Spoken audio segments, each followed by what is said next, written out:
Fala, meus queridos. Ótima segunda, Jam. Yasmine chegando aí, Cripto Minuto, Rafa, Pedro, Márcio.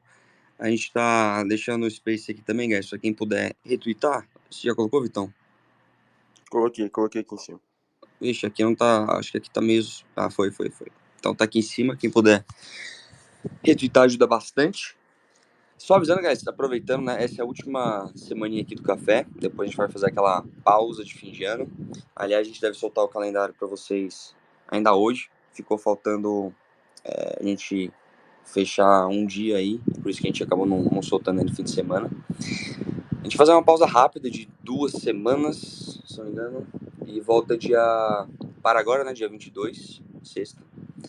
E volta no dia 8 de janeiro. Ou seja, na segunda semana ali, né? Na segunda-feira de 2024. Isso é rapidinho. Public Goods e Open Source são o futuro. Antes de dar uma alô na Dani em mim, já vou nem comentar mais, né? Já é a 7ª, 8ª vez aqui, convidado da casa. Como é que você tá, Sof? Nesta segunda-feira ensolarada aqui em São Paulo. Bom dia, Web3 brasileira. Fala, meus queridos. Café 256, última segunda-feira com café do ano. Aqui também tá muito ensolarado, um sol para cada pessoa aqui em Maringá, sobrevivendo. Mas é isso aí. Hoje a gente vai falar com a Dani que já é convidada aqui, já é campeã já de ser convidada aqui no café. E a gente vai falar um pouco sobre open source e public goods. Vamos ver o que nos reserva nesse episódio aí. Eu vou começar a cobrar. E, se for o nível de FII de palestra que o Estevão cobra, a gente vai ficar quebrado em pouco tempo. Não, eu não sou de bem público, não. Vou começar a cobrar, hein? Tô. Bom dia, gente. Feliz de estar aqui de novo. Gosto pra caramba. Fico toda feliz quando o Vitinho fala, Dani, bom dia. Quer participar do café semana que vem? Eu gosto, tá? Eu gosto mesmo. Eu fico feliz de estar aqui. Eu gosto muito de bater papo com o Vitor. Inclusive, o café tem sido uma boa maneira, né, Vitor, da gente estar trocando ideia, porque eu e Vitor bifurcamos nossos caminhos, forcamos. E eu tinha contato com o Vitor diário, assim, todos os dias. Agora a gente tem menos, acontece, é o natural, né? Mas, pra quem não sabe, eu considero o Vitor meu melhor amigo aí do ecossistema. Então, tá aqui falando com o Vitinho pra mim é uma alegria. Que fofo. Mas vamos lá, vocês querem começar fazendo pergunta? Como é que é?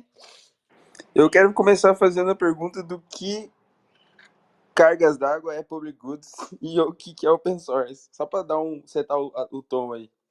Boa. Na realidade, são dois conceitos diferentes, mas eu acho que nesse ecossistema um acaba complementando bastante o outro, um acaba alimentando o outro, né?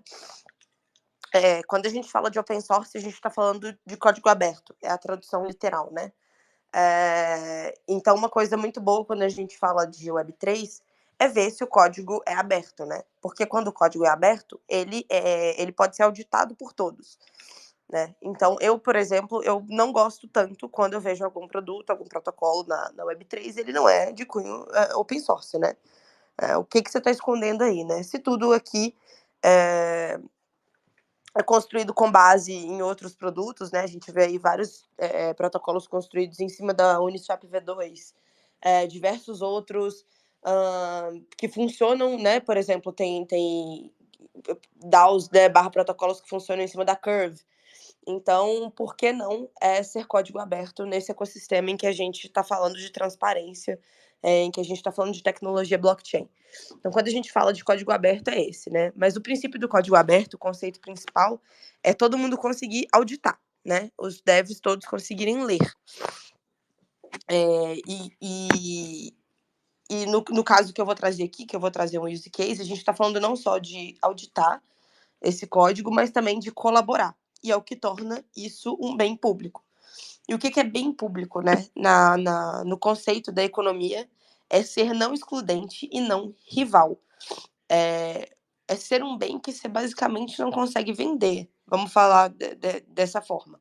ou seja, defesa nacional, poste de rua, né, iluminação de rua.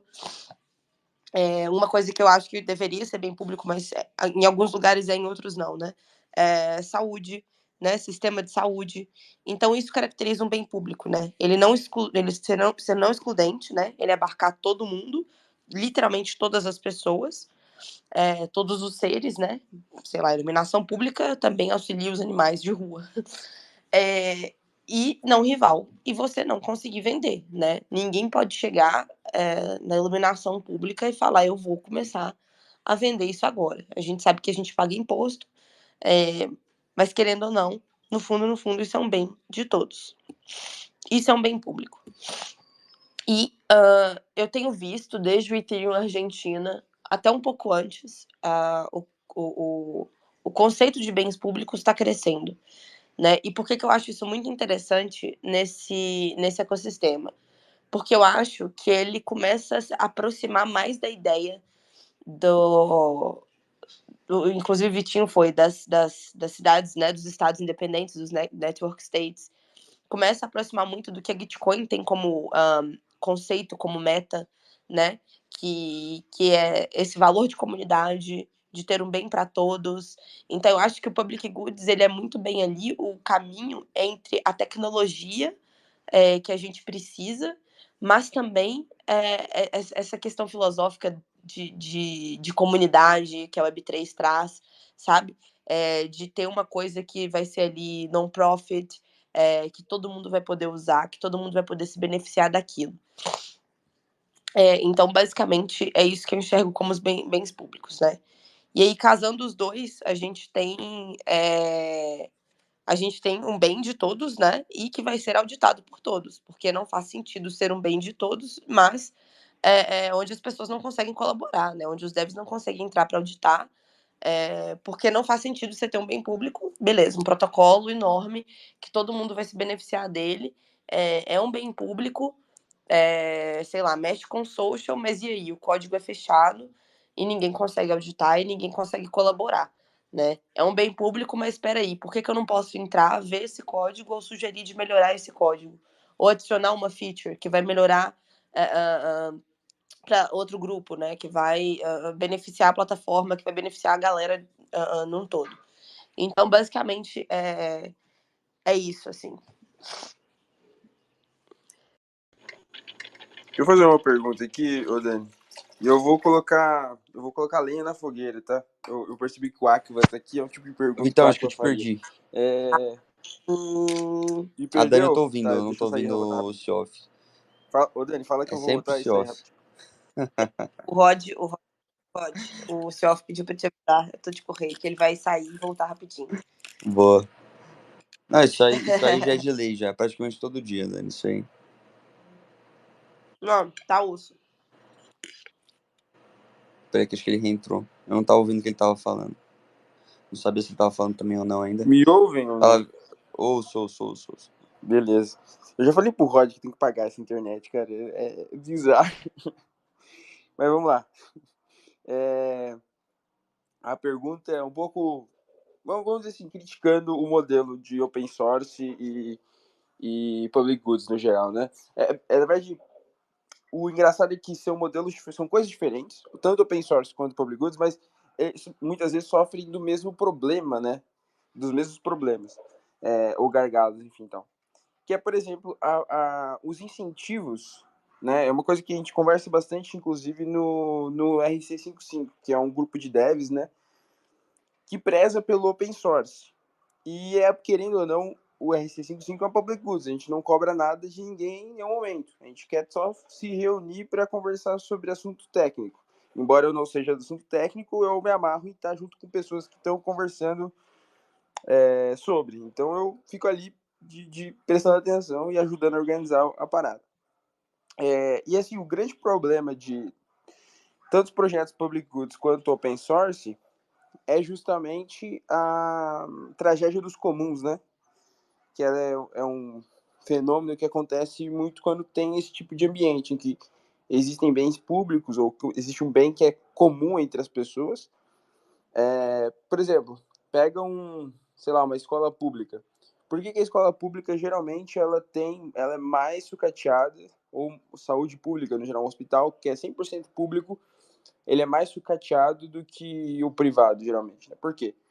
Porque tudo é de todo mundo, mas nada é de ninguém. Então, as pessoas param tanto de zelar com as coisas, né? Porque, aquilo, afinal de contas, não é meu, não é eu que vou ter que consertar, enfim. Tem essa mentalidade, essa falta de incentivo que a pessoa tem de cuidar do patrimônio. Tem outra, a mais comum dos exemplos de tragédias comuns é tipo a fazenda, uma fazenda que ela é dividida entre 3 pessoas, as 3 pessoas são atores privados. Você tem essa fazenda que é um bem comum entre essas 3 famílias, esses 3 agricultores. E aí, o meu incentivo é de gastar a terra eu não posso dividir a terra em 3, não posso, é impossível, é o bem comum. O meu incentivo do Victor, vamos dizer que a fazenda seja meu, da Dani e do Rod. Tem 3 pessoas aqui, já dá para usar o exemplo. O meu incentivo, Victor, é gastar o máximo de solo possível para que eu tenha a melhor safra possível. Aproveitando a terra que, na verdade, seria aproveitada pela Dani ou pelo Rod. Por que esse é o meu incentivo? Eu posso ser ético, posso ser moral, não fazer isso. Só fazer o tanto que me cabe, que seria 30%, 33%. Só que eu sei que esse é o incentivo do Rod e da Dani também. Então, a menos que nós 3 sejamos agentes muito éticos e tenhamos outras coisas a perder no caso de ser antiético, eu sei que o incentivo deles é fazer a mesma coisa que é o meu incentivo. E é a teoria dos jogos, isso, né? E aí fica uma corrida atrás de esgotar aqueles recursos o mais rápido possível, né? Isso aconteceu na União Soviética, com a economia da União Soviética, né? Quebrou assim. E acontece muito com recursos naturais, né? Como a gente vê aí, por aí, né? Que são finitos, são escassos, né? E aí o que eu queria perguntar para a Dani é quais os mecanismos que você tem visto por aí que tem ajudado a tanto ajudar isso na questão de public goods. E eu penso, acho também o problema eles chamam de free riders, né? O cara que ele nunca contribui pro código, aí ele tá sempre sugando, né? Sempre copia o código da biblioteca, mas nunca ajuda em nada. É o free rider, né? O cara que pega carona. Como que você vê isso, Dani? Como resolver esses problemas de public goods e de open source? Cara, excelente. Falando de open source, só pra dar um contexto, gente. Eu tô na linha de frente de um produto que é um open source, é um public goods também. E aí eu falei, cara, eu vou trazer isso pro café, porque eu sei que as perguntas que o Vitinho vai me fazer, que o Rod vai me fazer, vão me ajudar também. A Freerider aqui. Cara, em relação a Freerider, eu acho que, ok, copia, forca, faz o que tu quiser. Nesse produto em específico, mas o que eu tenho visto para open source é não apenas incentivo financeiro, porque eu acho ainda que é uma utopia muito distante a gente achar que as pessoas vão colaborar sem ter incentivo financeiro. A gente tem que lembrar que a gente em um conceito da economia homo econômicos, né? Tudo que a gente faz no mundo é uma relação de consumo, né? Se você assiste televisão, isso é relação de consumo. Se você almoça, é uma relação de consumo. A única coisa que não é relação de consumo é relação interpessoal. E algumas ainda são, né? Mas tudo que a gente lida com coisas, né, é uma relação de consumo econômico. Então, eu acho que é uma utopia a gente pensar que o open source um dia vai chegar no ponto máximo, no ápice do seu desenvolvimento, sem nenhum tipo de recompensa. Seria incrível, seria lindo, mas não é assim que acontece, né? Então, o que eu tenho visto são rewards mesmo. Há um tempo atrás, eu me juntei no open source, antes de eu saber que eu ia trabalhar com open source / public goods. E os caras não tinham recompensas. E eu lembro que foi caindo todo mundo, assim, pouco a pouco, sabe? A galera foi saindo e eu não sei quantas pessoas sobraram. Eu sei que no fim das contas a galera utilizou isso pra colocar no LinkedIn, porque era uma empresa super grande, eu não posso falar aqui qual que é. Eu não botei, mas a galera botou no LinkedIn para contar como experiência e no fim das contas não colaborou com nada. Inclusive esse é um dos pontos também, né? Não só as recompensas financeiras, mas também poder colocar como experiência, né? Sei lá. Imagina que massa o produto fica gigante e você tem esse produto no seu portfólio, né? E aí eu acho que esses são dois pilares, assim, né? Public de open source, as recompensas, isso do currículo, mas outra coisa que eu acho muito importante é você transformar esses contribuidores em uma comunidade. Dar a eles o senso de comunidade, né? Uma DAO também, digamos, ela não deveria, na tese, né, ser de ninguém. E as pessoas continuam engajadas, né? Mas por quê? Porque elas têm a possibilidade de ganhos, né, de dinheiro, elas têm status social que pode ser agregado e elas têm um senso de comunidade. Então, eu acho que o open source ele deveria trazer as mesmas qualidades de engajamento que uma DAO traz. E assim, lembrando também que DAOs possuem problemas de engajamento, né? A gente está aqui para levantar BOs também. Sobre public goods e esse sucateamento, né? Isso é uma coisa muito, muito interessante. E a gente vê aí o tempo todo, né? Sei lá, rua é um bem público e rua tá, putz, quem mora aqui no Brasil sabe que tristeza, né? Cara, eu moro em Belo Horizonte, é uma capital com 2,2, eu acho, milhões de habitantes, e tem rua aqui que não é asfaltada ainda, né? Tem bairro aqui que a galera chega, você chega, tem galinha e não tem asfalto. E aí eu concordo com esse ponto, né, do sucateamento. Quando é de todo mundo, não é de ninguém. E aí, quando não é de ninguém, o que a gente faz, né? E aí eu acho que esse ponto, ele é naturalmente resolvido quando você tem esse senso de comunidade. E aí as pessoas principais que serão as pessoas que não vão deixar isso acontecer são os devs iniciais. Então as primeiras pessoas que colaborarem com o projeto, elas vão ter um senso de ownership, né, daquele projeto, apesar de ser ownerless, muito maior do que os outros que vão entrar depois, ou dos outros que vão contribuir menos. Então, eu acho que aqueles que mais contribuem, eles vão ter um senso maior de abraçar aquele produto e não vão deixar com que aquilo aconteça.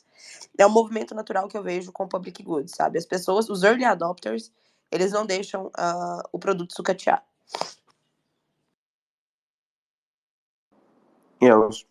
Os primeiras pessoas, eles setam muito o tom do como vai ser, né, o futuro daquela organização ou daquele projeto.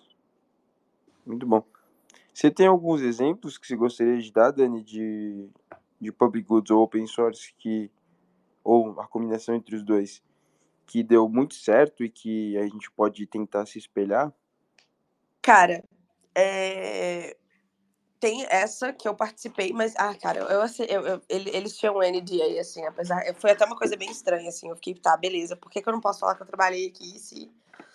Mas eu prefiro não mencionar. Agora, o que a gente tá fazendo na Blockful, a gente tá levantando sua place.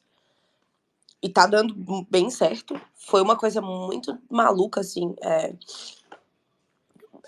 Eu entrei, tava bem no início, assim, tinha a galera do time contribuindo.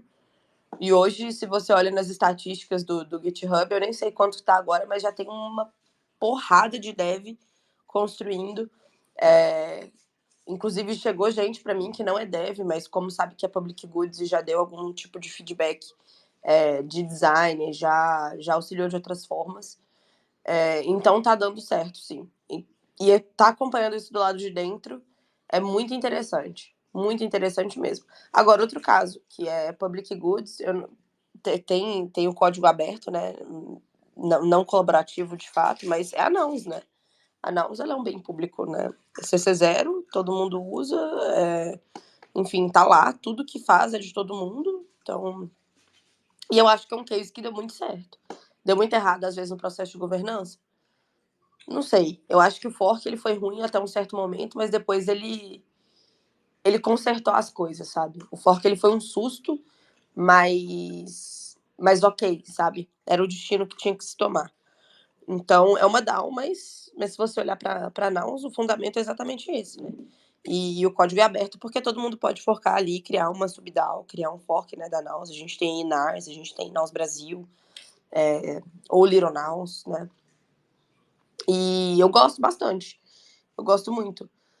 Quando funciona dessa forma e você sabe que você tem ali um branding para se apoiar, você sabe que você tem ali um bem que você pode utilizar.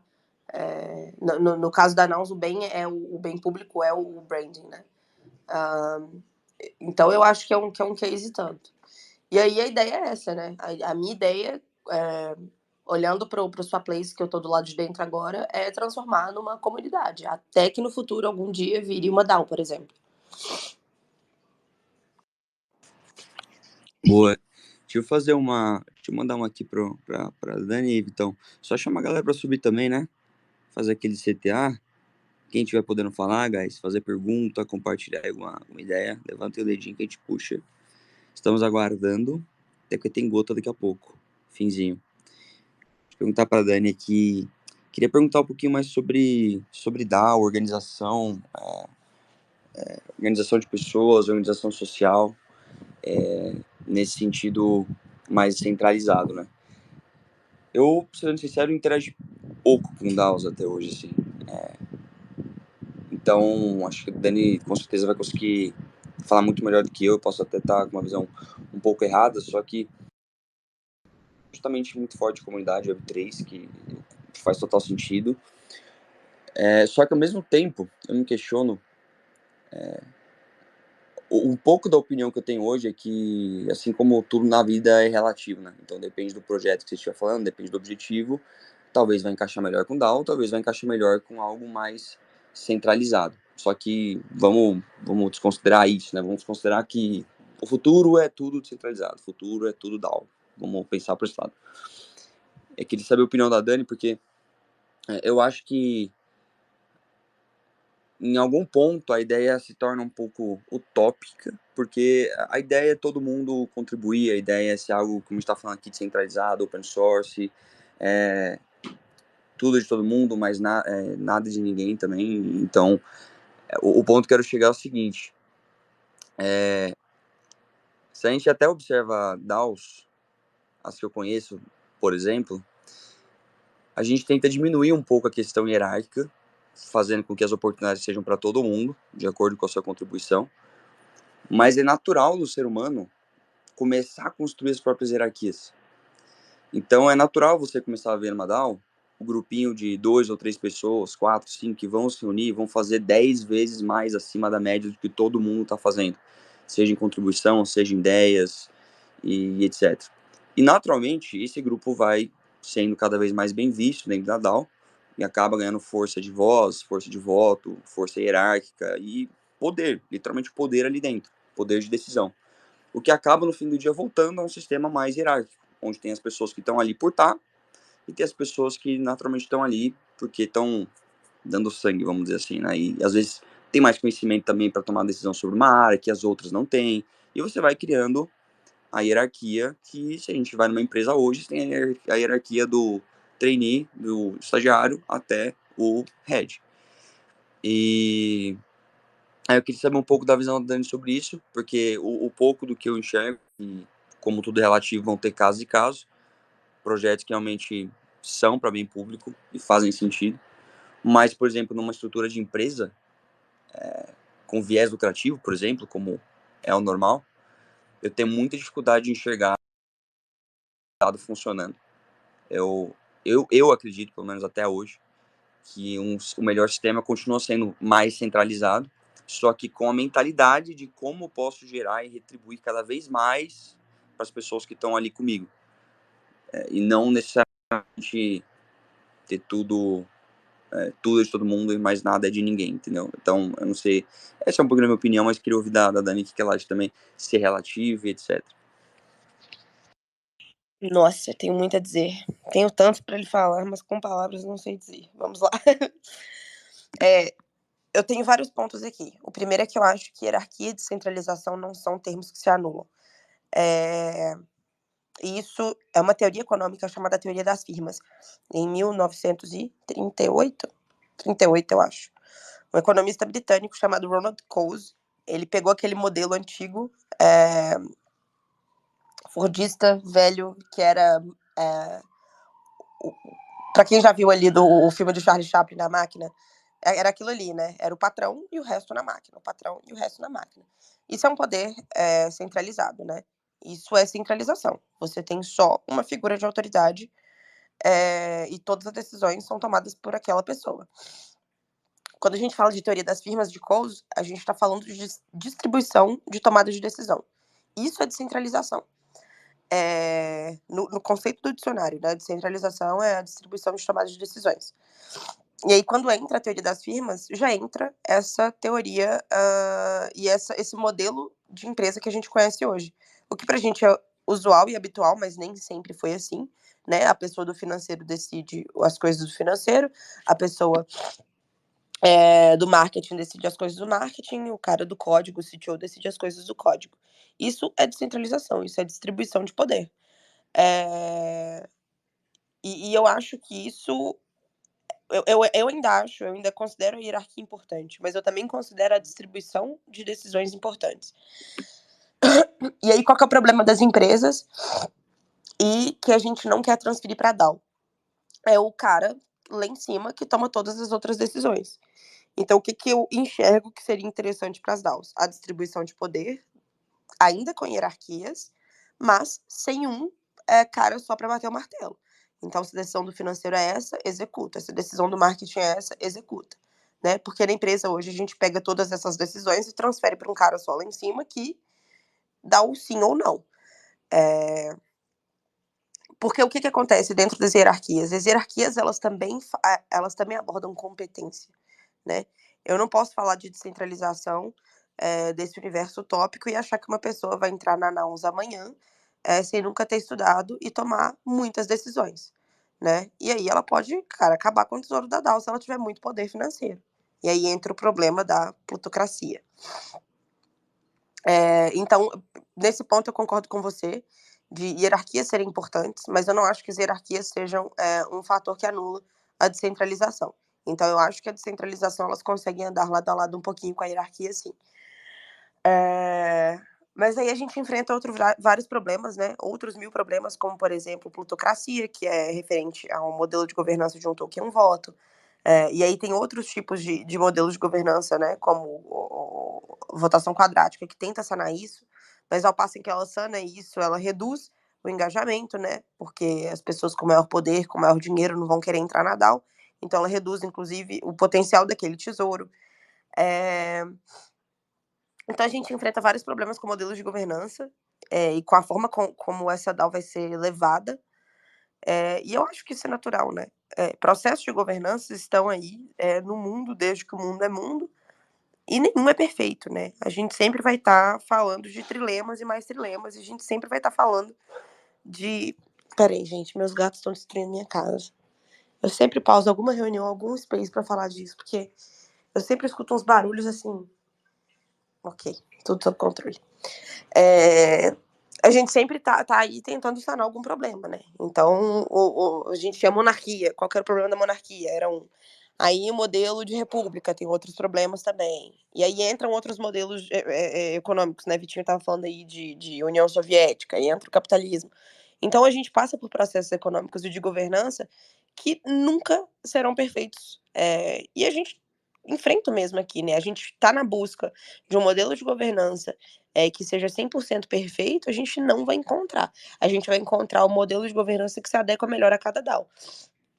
Então, a DAO funciona melhor com o token voto, então é isso que vai acontecer, né? Outra DAO funciona melhor, sei lá, a Joke DAO, com o processo de bicameral, é assim que vai funcionar.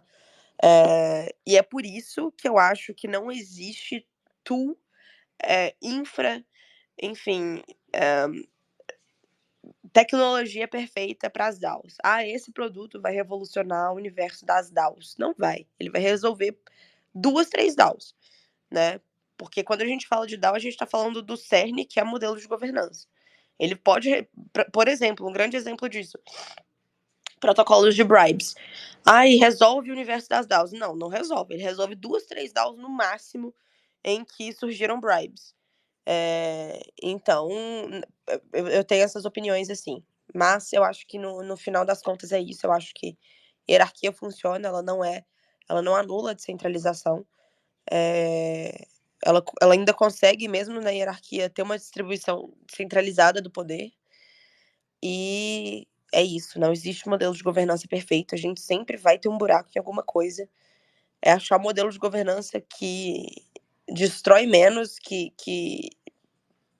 apresenta menor risco para aquele tesouro e para aqueles membros. Boa.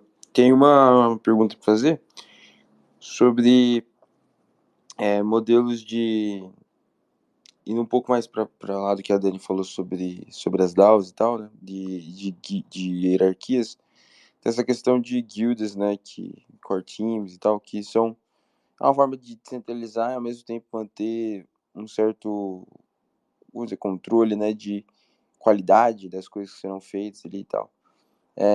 E essa questão que a Dani falou de uma tool que é criada, uma infraestrutura que é criada para uma DAO, ela não vai ser criada, ela não vai servir para todas as DAOs, vai servir para uma ou duas que tem um fit ali com aquilo ali, né? Com aquele estilo de governança, com aquele método ali.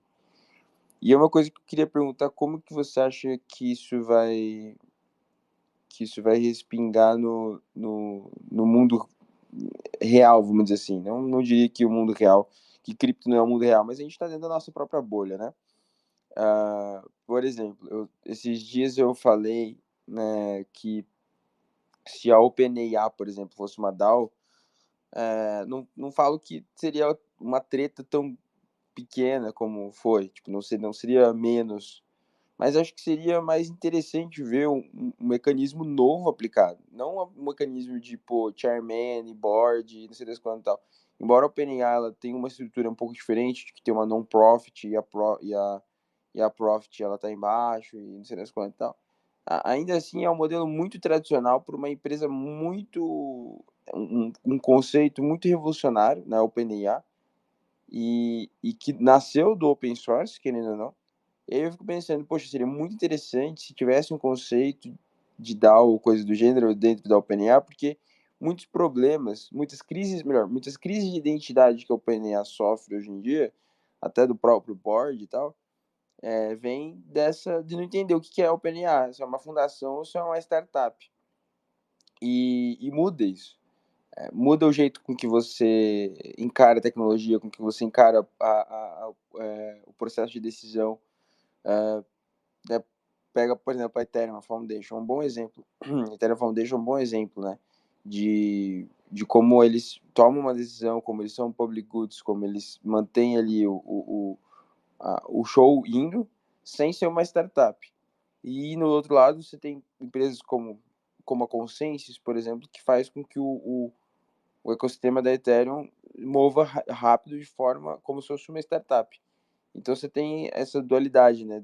Tanto um lado mais business e um lado mais como a gente faz uma rede descentralizada, um public goods aqui para todo mundo. Falei bastante, mas eu queria ver exatamente isso. Quais casos você acha de uso dessas ideias, principalmente que a gente está construindo aqui em cripto, que você acha que podem respingar no mundo, entre aspas, real, né? Ou fora dessa bolha? Boa. Antes de tudo, cara, descentralização e timing. Eu sempre falo isso, assim, descentralização e timing. Se você acha que vai ser o melhor começar de forma descentralizada, comece descentralizado. Uma OpenAI, se você chegou num processo ali que tá esquisita as coisas, não tá sabendo o que tá acontecendo, funcionário mandando o CEO embora, sabe? Eu acho que descentralização é timing. Eu acho que era hora de virar e falar, pô, e aí? E agora? Vamos começar a descentralizar o processo disso daqui? Inclusive, é melhor até para respingar, para começar respondendo sua pergunta, fora da bolha, né? Então, o produto tracionou pra caramba, todo mundo sabe o que é OpenAI, né? A galera de tech, mesmo que não esteja em Web3, descentralizou. Aí você vai começar a ver a galera em evento. Mas e aí? É fundação? É startup? É o quê? É DAO. Aí a galera vai começar a ter interesse sobre organização descentralizada. Isso pode gerar uma adoção maior para o ecossistema. É uma forma de respingar, né? É uma forma de falar, pô, que legal, então tem a possibilidade de participar do board dessa galera, porque é aberto, é descentralizado, e aí a galera vai ter que passar por todo um processo, né, de interagir com o ecossistema. Já é uma forma de respingar. Então, acho que o timing certo da descentralização, ele traz um pouco de adoção também.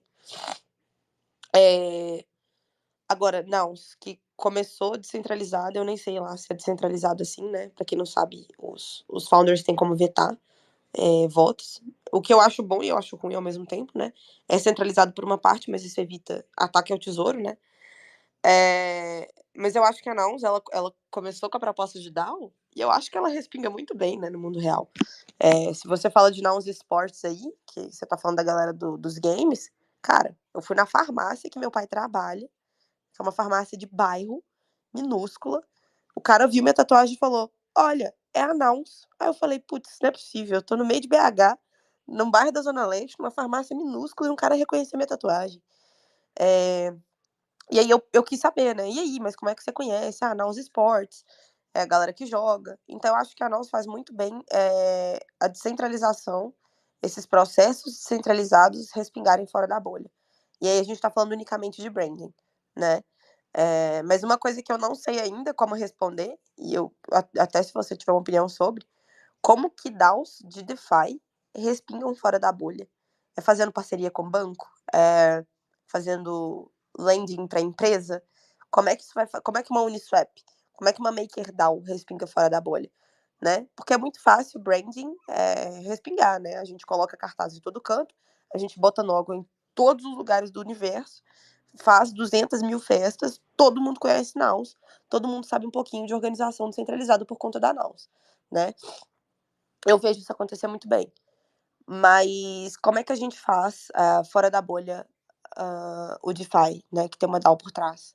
E aí, como é que esse processo acontece? Isso daí ainda me preocupa, sabe? DAOs de branding, DAOs que mexem com social, estarem fazendo muito bem o seu papel. Eu acho que isso tá acontecendo. Gaming faz muito bem o papel também. Mas e DeFi, né? Como é que a gente tá levando para fora o DeFi? Como é que isso está respingando fora da nossa bolha? Então, isso ainda não sei responder. Mas o impacto de DAOs, o impacto da descentralização, quando a gente fala de DAOs de social, eu acho que já está sendo bem sentido, sim. Já está dando passos até bem largos. Cara, a Nouns Esportes é gigante, né? A Nouns, no ano passado, lá para novembro, fez batalha de MC, a gente fez festa, patrocinou evento, botou logos gigantes em tudo quanto é canto. Então tem muita coisa assim. Mas, inclusive, se você tiver uma opinião sobre isso, Vitinho. E o DeFi? Boa pergunta. Eu acho que a DAO de DeFi que está mais, pelo menos na minha visão, preparada para ter esse respingo, vamos dizer assim, é a MakerDAO, né? E a Maker, ela se tornou muito institucionalizada, né?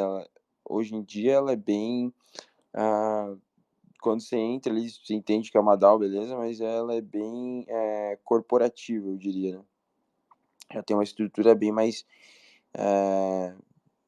robusta. E aí eles interagem muito com players financeiros, porque eles têm vários produtos ali de RWA, de parte do tesouro deles também vem desse tipo de coisa e ação. Eles, por exemplo, têm T-bills, né, tem tesouro americano no tesouro deles. E eles acabam interagindo com muito player financeiro, né? Então acho que eles vão ser o nosso cavalo de Troia, vamos dizer assim, para o mercado financeiro tradicional. Pode ser que sejam outros ali, mas seguindo sempre na mesma linha. Eu queria fazer uma pergunta, Dani, sobre. Mas antes eu vou chamar a galera para subir e vou também falar do nosso primeiro parceiro aqui, de um dos nossos parceiros, já para depois fazer a pergunta. Bom, para quem não sabe, a gente tem 3 parceiros aqui no café. Um deles é a Piquenique. Então, se você quer entrar no mundo de DeFi, de finanças descentralizadas aí que a gente estava falando até pouco tempo atrás aqui, você pode entrar usando a Piquenique. Com 2 cliques você já está provendo liquidez e fazendo yield, né, ganhando juros, com a Picnic e com autocustódia também. Então, a facilidade de você entrar nesse mundo ficou muito mais fácil. Antes você tinha, sei lá, 6, 7 passos, não, sem contar com o número de cliques, para poder ter esse acesso. E agora com a Picnic ficou muito mais fácil. Depois a gente fala dos outros, mas aí, ô Dani, eu queria fazer uma pergunta para você sobre quais são os benefícios. Porque assim, pô, legal, é um modelo que a gente pode tentar, tem várias estratégias que a gente pode ter para ter projetos que são open source, que são public goods, que prezam por isso, mas quais são os benefícios, no final das contas, para o ecossistema de ter projetos assim? Pô, o benefício é você ter produto que foi auditado por todo mundo. Então a gente está falando de segurança, de enhanced de segurança. Você tem um produto construído com mais ideias e sem barreiras locais, né? Porque a gente está falando do ambiente da internet. Oh, o dono do produto entrou aqui. O produto é ownerless, mas a mente brilhante por trás acabou de entrar. Você Então, invocou ele? não, sumonei o cara. Guiseira, se quiser subir aí para falar, tô falando sua place aqui, cara. Então, você tem essa auditoria compartilhada, você tem um produto que pode ser. E sem barreiras, né? Sem barreiras locais, né? Porque tá na internet, está distribuído. Um produto com a ideia de todos. Então, eu, por exemplo, eu como pessoa que tô dentro de Web3, né? Que tô em Web3, eu vou ficar muito mais feliz de estar interagindo com um produto que é feeless, que não tem fee, porque ele é de bem público, com um produto que foi auditado por um monte de dev, com um produto que teve ideia de vários devs. Então, a gente tá falando também de inovação. Cara, vou deixar alguém falar. Fala aí, manda bala, Gui. Caraca, e aí foi tudo muito de repente. Só tava de passagem aqui, vim anunciar coisas no Twitter.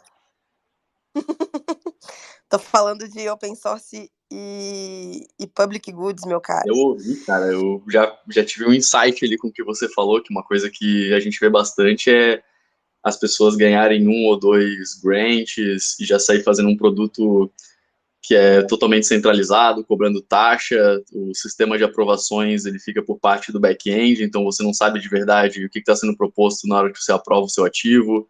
E esses mercados eles tendem a não crescer muito, porque eles não têm um use case real para a comunidade, eles são um uso muito específico, e aí eles meio que não se misturam, ficam só dentro das suas próprias comunidades, e eles não se alastram, né? Mas no momento que você tem um produto que é descentralizado, não tem um dono e você não agrega taxa, simplesmente as pessoas vão usar porque ele, como você falou, é um bem público, tipo, não tem uma pessoa por trás. E monetizar esse tipo de situação é muito mais fácil, porque você começa a criar um ecossistema em volta. Então, ecossistemas que se criam em volta de um bem público, eles tendem a permear e ter uma sustentabilidade maior no ecossistema, né?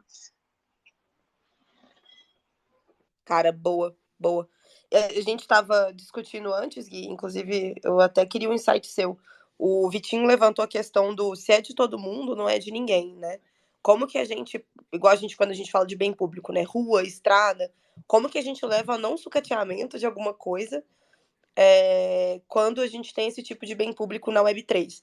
E eu trouxe os early adopters, né? Então, os devs que entram antes, eles acabam abraçando mais o produto, eles não deixam esse sucateamento acontecer. Qual a visão que você tem disso?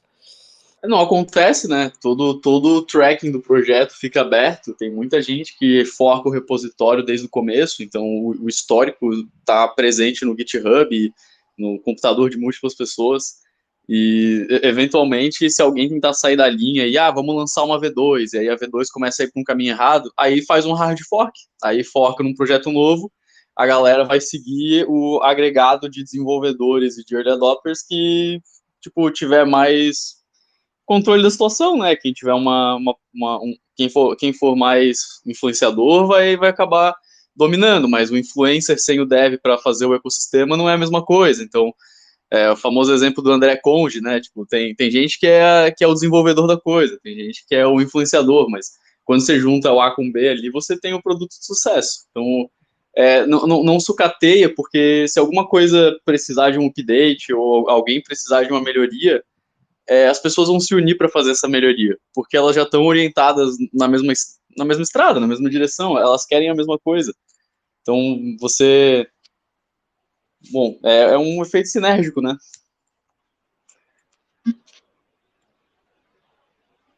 Meu cara, agora que eu esqueci. Muito bom, muito bom. Eu tava até Na vendo... Eu tava até vendo prática esses tem... dias. Tem Não, um, pode falar. tem um negócio bem famoso que é o jogo de soma zero e tem o jogo de não soma zero e tem a sinergia, né? Tipo, como é que funciona? O jogo de soma zero é ou eu ganho ou você ganha. Um jogo que não é de soma zero é eu e você ganhamos. E o jogo da sinergia é eu ganho, você ganha e a gente ganha. Então, tipo, basicamente o public good, assim, o open source, ele vai para esse onde todos ganham. Tipo, não existem perdedores no public good.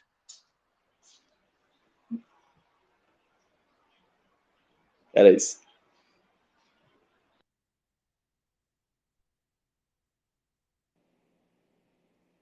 Boa. Bom, guys, eu vou passar a palavra aqui de hoje, da Gota. Você quer qual palavra, Dani? Você que escolhe. Uai, como assim? Eu tenho que escolher uma palavra? Pra ser da Código da Gota. gota. Escolheu o Coisa código da boa. gota. Pode ser. Tá, Tem beleza. que ser simples, tá? Tem que ser simples. Porque se for muito difícil, o pessoal reclama depois. Ih, pessoal reclamando, tô brincando. Pode ser contribuição? Tem que ser cedilha, né? Melhor não. Contribuidores. Contribuidores, tá bom. Boa. Na verdade, seria Volta contribuintes, uma mas tudo bem, quantidade né? bem reduzida aí, Vital, de gotas hoje. Eu vou colocar 9, porque é o tanto de galera que deu Não, e retweet aqui. eu fiz letras, hein? Sou pessoa formada em letras. Não É confia. contribuintes ou contribuidores? Acho que existem os dois. Tá, então eu vou colocar contribuidores. Escrevam certinho, hein, pessoal. Contribuidores. Criei a Gota aqui. Gota tá criada. Você vai gostar da arte. Talvez. Não sei. Não, vocês têm que me marcar. Eu não... Liberada a gota já. Marca. Tá aguardando aqui. Me marca e marca sua place, pô. Pode fazer o jabá do sua place? Faço o jabá do Mano. sua place. Vou pinar um tweet do sua place aqui, e aí quem pegar a gota, marca a gente. Que eu vou dar RT lá, a gente tá começando a crescer as redes sociais. Vou colocar aqui. Pode. Pode colocar aí, Dani. Tá aí. Boa. Só deixa eu dar um shout-out pro segundo parceiro, o Vitão fala o terceiro daqui a pouco. A Web3 Valley também é outro parceiro aqui do Café. Eles são uma aceleradora que ajuda em projetos aí em estágio inicial, ou até que estão na sua cabeça ainda. Você justamente tirar isso do papel, tirar isso aí das ideias e acelerar em educação, aprender sobre finanças, aprender sobre marketing, aprender sobre pitch, a criar um pitch ali, e até a fase de você fazer esse pitch para os investidores. Quem sabe aí conseguir levantar recurso para o seu projeto, eles fazem isso através do Fast Track. Acho que eles estão finalizando um agora e devem abrir um novo programa logo mais. Então vocês podem dar uma olhada em @web3valley com 2 L's e Y. Ou manda um alô pra gente aí, pra mim, pro Cioff, que a gente conecta com vocês. Eles são super abertos pra trocar ideia também, enfim. Como o pessoal aqui que vem no café. Guys, mais uma pergunta pra Dani. Alguém quer subir também? Galera quietinha demais. Pois é. Eu queria perguntar um pouco mais do sua place. O que é, onde vive, por que fizeram e tal. Eu queria pegar esse rumo aí. Boa. O porquê fizeram eu vou deixar pro Gui, mas o Swap Place basicamente é uma plataforma de swap, e aí você pode fazer swap de deals mesmo, de NFTs e padrões na RC20. A gente vai ser cross-chain, a gente também tá com a tese de OTC, que é uma tese que tá fortíssima vindo aí no mercado. Então, basicamente, é um produto muito completo mesmo. Então, você bota aí OTC, cross-chain, swap de 721 e RC20 e deals, né? E aí, se você for pegar para comparar, a gente tem Pô, eu ia falar do NFT Trade, que sofreu o hack essa semana, então, pontos pra gente. E o OpenSea Deals também, né? Mas nem todos são filas, nem todos são ausentes de FII, né? A maioria tem FII. A gente não tem FII, então para fazer um swap ali você não vai pagar FII da plataforma. E é um bem público porque em algum momento todo mundo vai precisar fazer algum trade, vai precisar fazer algum swap. E o que a pessoa vai procurar, né, no ecossistema que é fundamentalmente econômico, é um produto, né, um protocolo sem FII. Então, basicamente, esse é o cerne aí das coisas. E aí a galera pode não só contribuir, mas também pode forcar e construir produto em cima disso. Né, se quiser fazer um produto só focado em swap de uma coleção. Eu quero fazer um swap place, só que eu quero só para deals dentro da Nouns. Cara, faz. Né? Muda ali o front e faz um só para Nouns. Inclusive, é uma coisa que eu queria fazer. Então, basicamente, é isso. É aberto. Você não vai sofrer o que o NFT Trade sofreu, por exemplo. Né? Claro que do NFT Trade ali foi outro esquema, mas eu acho que quando o produto é auditado / open source ali, né, tem mais contribuidores ali construindo o projeto, a gente tem esse valor da segurança. Bom, basicamente é isso. A gente tem um site que é swaplace.xyz. Lá vocês conseguem ver um pouquinho melhor o que é. E o porquê do Swaplace eu vou deixar nas mãos de Guizeira. Manda bala, Gui. É uma história meio complexa, assim. Get a chair. Basicamente, tem uma problemática no mercado que as pessoas não tocam muito no assunto, que é a tokenização de execução de funções. Então, a gente tinha um problema que a gente queria curar. Só que para a gente curar esse problema, a gente ia precisar de uma longa jornada. Então, a gente meio que desenhou o roadmap até a gente chegar nesse nosso sonho. E ele começa com um simples modelo de swap. E o que eu digo com um simples modelo de swap? É a menor quantidade possível de código e linhas de código para você executar um swap entre duas partes. Ou seja, redução máxima do custo de gasolina e de fees, né? E aí, com essa narrativa de a gente ter um swap multi-chain, ou seja, ele está presente em todas as chains e você pode negociar qualquer coisa em qualquer chain, que seja um ERC dos conhecidos, magistralmente do RC 721, por conta da interface dele. Eventualmente, a gente começa a implementar outras tecnologias em cima, fazendo um wrap da tecnologia antiga e adicionando novas mecânicas, como, por exemplo, a gente está colocando o CCIP para fazer cross-chain. O CCIP, ele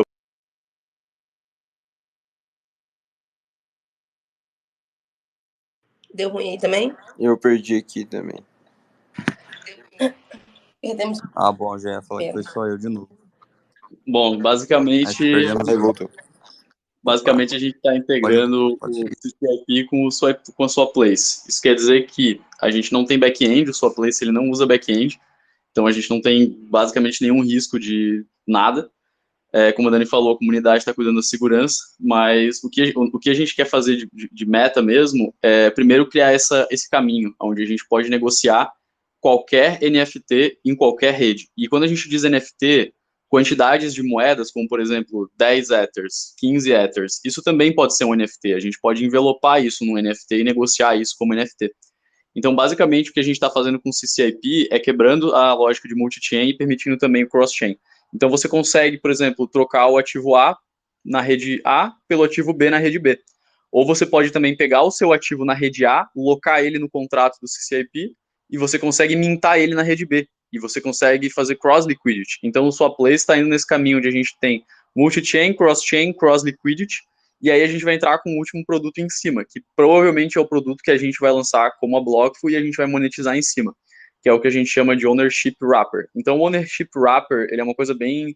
ele é bem simples, em poucas palavras, assim, ele é basicamente o seguinte: todas as operações que você faz dentro da blockchain, a gente usa uma verificação que se chama o sender. O sender é a pessoa que começou a interação.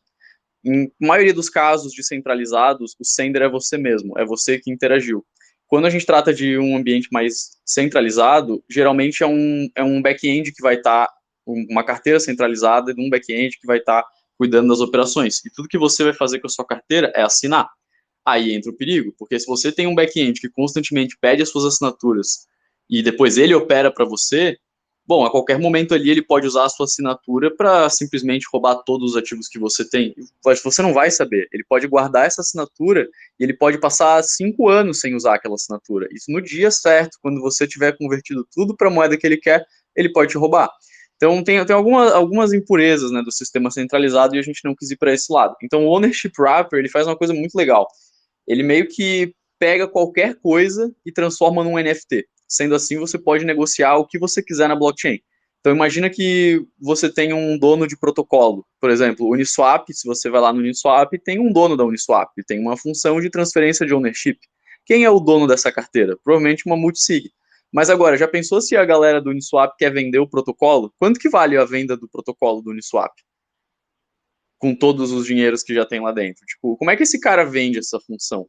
Como é que ele vende uma função de transferência de ownership? Então, o que que a gente faz? A gente embrulha essa transferência de ownership e transforma ela no NFT. Então, a gente consegue fazer qualquer coisa. Claim, unstake, posição na AVE, aumento de liquidez, diminuição de liquidez. Então, basicamente, a gente está tokenizando qualquer execução dentro da blockchain. E aí a gente consegue tokenizar uma execução e vender ela cross-chain para qualquer pessoa.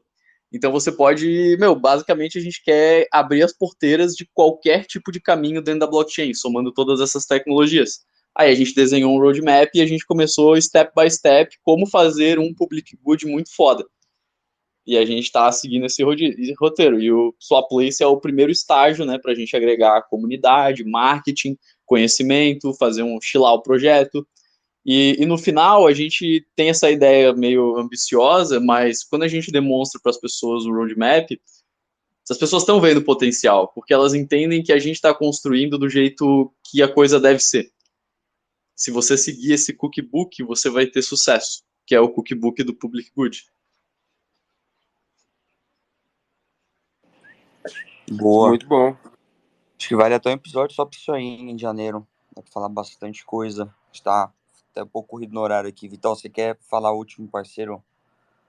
E já soltou a gota? Já foi, já, né? Já foi Já tudo? soltemos. Não, mas já foi tudo, já. Daqui a pouco. Já tô atrasado aqui pra reunião aqui, mas vou dar um shout-out pro último parceiro que a gente tem aqui, que é a Enor. A gente tem a Enor, ela tem um ecossistema que ela faz com que tanto indivíduos e empresas possam acessar o mercado financeiro global sem fronteira nenhuma. Eles estão na América Latina aqui, eles estão na Ásia, estão na Europa também, e eles estão lançando diversas coisas, desde o marketplace de NFT, que eles estão lançando agora, como o livre spot RWA. Então, com ativos RWA. Você pode acessar tanto eles aqui no Twitter, o @enorglobal, e também acessar o site deles. Bom, da minha parte, eu queria agradecer muito a Dani por ter aceitado o convite aqui, participar do café hoje, falado sobre 2 assuntos que são bem legais, assim, de imaginar como que isso vai se transformar no futuro e ver no caso prático também, na realidade. E também o Neves aí por ter subido agora no finalzinho. É isso aí, valeu, meus queridos. Palavras finais, convites, fiquem à vontade. Buenos, convidar vocês aí a seguirem Swapplace. Quem conhecer devs pode entrar em contato comigo, porque a gente está com rewards também para quem promover. Então, se você trouxer uma quantidade de devs, você vai ganhar recompensa em USD, né? Numa stablecoin aí. Então, se você conhece devs, você tem interesse em trazer devs para o Swapplace para contribuir, pode me mandar mensagem que eu te coloco aqui na tabelinha dos promoters. Se você é um dev e está querendo contribuir, também tem reward para você. E além de tudo, você vai ser esse early contributor aí para trazer enfim, para levantar o projeto junto com a gente. Então, fica à vontade também para me chamar, falar que está contribuindo. No perfil aí do Swapplace tem o Notion, eu criei uma página no Notion que tá tudo super mega hiper master blaster explicado, então fica à vontade para clicar e começar a interagir. Basicamente é isso. Tem aí espaço para todo mundo, tanto para trazer dev, tanto para você que é dev e quer contribuir. Esse é meu convite final. Não sei se Guiseira tem algum convite a fazer. O negócio é rock and roll. Tadinho. Eu adoro de ver. Bora. Bom demais, é isso então, guys. Valeu demais, ótima segunda. Amanhã estamos aqui de novo, 8 horas. E a gente se vê. Valeu, Dani. Valeu, Neves. Cioff, tamo junto. Muito Feliz Natal aí pra Valeu. Abração, pessoal. Feliz Ótima Natal, semana. Feliz Natal.